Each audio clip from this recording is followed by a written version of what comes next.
This is what being bullied in high school had taught me. Now, if you're someone who is either currently being bullied or has been bullied in the past but has so much unresolved trauma, or just someone who just wants to learn from my experiences, I'll tell you it was one of the toughest times in my life. And it wasn't just in high school, it was also in middle school. It will definitely change you, but it will also help you grow in so many ways. And it will teach you so much about yourself that you should be grateful that it happened.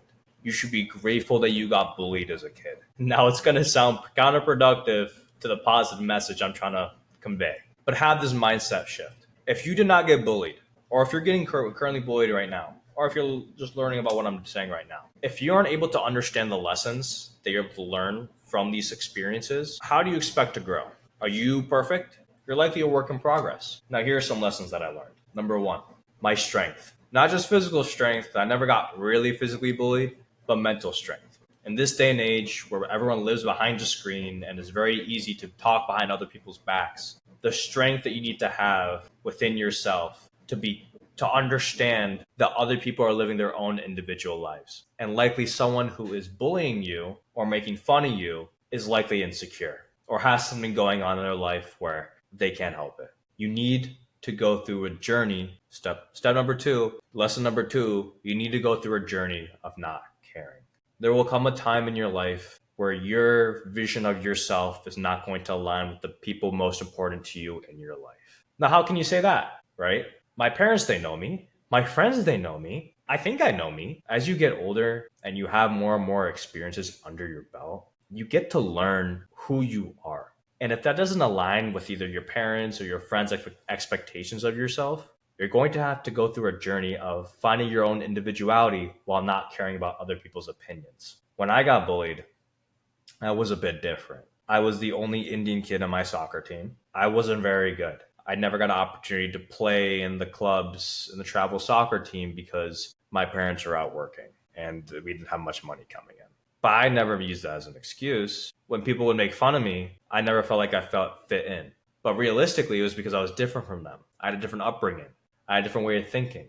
I was very academic. They weren't. Like, it could be insecure. When my friends, my own friend group when I was a freshman used to bully me about being dumb. And it's funny because I used to be the smart one in my soccer friend group. But then when I was in my high school friend group, I was the dumb one because everyone else there was super academic genius, like hardcore brown Indian kids. And there was a separate group chat where they used to make fun of me for me lying about my grades. I used to lie about my grades because I was super insecure. I didn't want people to think I was dumb. And then eventually, as I grew a little older, I just stopped caring. I just said, yeah, I'm not doing as well here. Or I just would be more open about things I liked, things I didn't like. And eventually I gained respect of those people. And they're still some of the closest friends I have today because we had a big conversation where they apologized saying like, hey, we were just like insecure little kids. Having the compassion to understand that everyone is going through their own journey, but also being able to remove your ego from other people's criticisms about yourself will yield you far more returns than you could ever imagine in your life. So the latest step number three, have compassion and empathy for others. When you're getting bullied, it is very easy to continue the cycle. I know because I was going through a tough time in elementary school and I let it out on this poor kid. And I still think about it to this day. Where I used to make fun of him for just being different. And I regret it a lot. And if I had more compassion and empathy for the people who were causing harm in my life, maybe I could have more compassion and empathy and had gained a friend instead of a foe. I've been on both sides, and I'll tell you both sides don't feel as good. It will also teach you how to leave relationships that are not beneficial for you. Lesson number 4, it'll teach you how to leave relationships that are not beneficial for you. Now, I know it is very hard to leave relationships that you do not know if you're truly friends or not. A lot of the times when we're in adolescence, we gain friends through vicinity. We have a common denominator. We're in high school together, or we're in band together, or we're in soccer together, or we freaking play hopscotch together at recess. You gain friends through vicinity as you're an adolescent. But slowly over time, you start to gain more understanding of who you are as an individual as you grow up. And you realize that you want to keep relationships based on the values that you hold in your life. I'm not friends with so many people I was friends with in high school, and middle school, and elementary school, even in college. But I kept a core group of people that had the same values as me. And I continue to make new relationships with people who have the same values as me.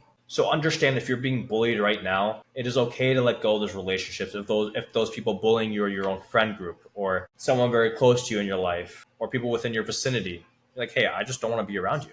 And don't feel shame for taking care of your own life. Because the only person you have to look at in the mirror every single day is going to be you. So you'd rather feel good about yourself than bad about yourself.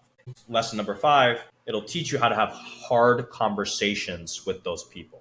Having hard conversations is so difficult in any manner and you grow up in life. Having conversations of what upsets you, what you don't like, is one of the biggest strengths in today's age because it is very easy to lead to escape of drugs, alcohol, continuing the abuse to another person, just taking the abuse and letting all the negative energy come to you. Have those crucial, hard conversations, and it will teach you so much of how to handle people, how to build relationships, how to eliminate relationships. Be thankful you got bullied because it is a stepping stone and process of the growth you can possibly have and a life that will lead you to look at yourself in the mirror a little bit happier than the day of yesterday.